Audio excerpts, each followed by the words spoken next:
तुम्हाला मी अगदी मनापासून सांगतो की आपण आपले ज्ञात मत्स्य अस्तित्व विसरून स्वामी समर्थांच्या नामात पूर्णपणे बुडून जायला हवे। स्वामींना आपण पुन्हा शरण गेल्याची नाम ही सर्वोत्तम खूण आहे।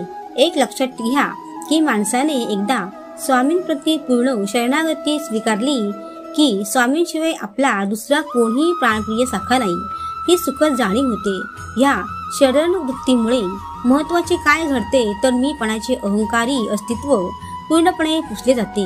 मी या विशिष्ट कर्माचा करता आहे या जाणीव विश्वातून आपण मुक्त होतो। मनातला अहंकारी दाट काळोख संपतो। स्वामींच्या अस्तित्वाचा लख उजेड आपल्या भोवती पडतो। स्वामींच्या चंद्र शीतल उजेडात प्रत्येक भक्त प्रसन्न होतो।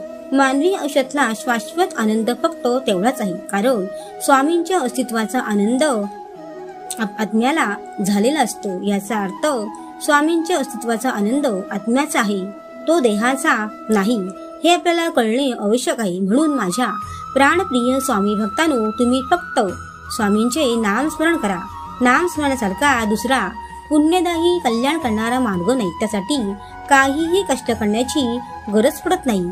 नाम हे कुणावरही अवलंबून नाही। मन शुद्ध करून अंतःकरणापासून स्वामींचे नाम आपण घेतले तर स्वामी समर्थ आपले कल्याण केल्याशिवाय राहणार नाही। या दृढ विश्वासाने नाम घ्या।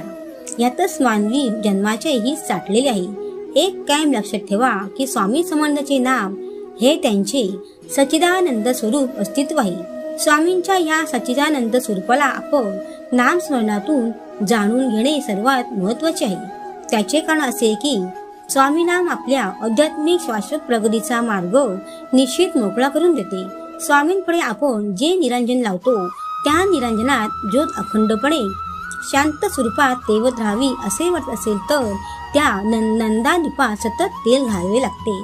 काजळी धरणार नाही याची काळजी घ्यावी लागते। तसा स्वामी नामाचा हा शांत शीतल नंदादीप अखंड नामस्मरणानेच अष्टप्रहर तेवत राहतो।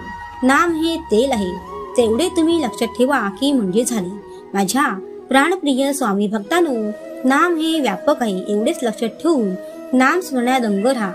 स्वामींचे सच्चिदानंद स्वरूप तुम्ही हे नामस्मरणातूनच प्रत्यक्ष अनुभवाल। श्री स्वामी समर्थ।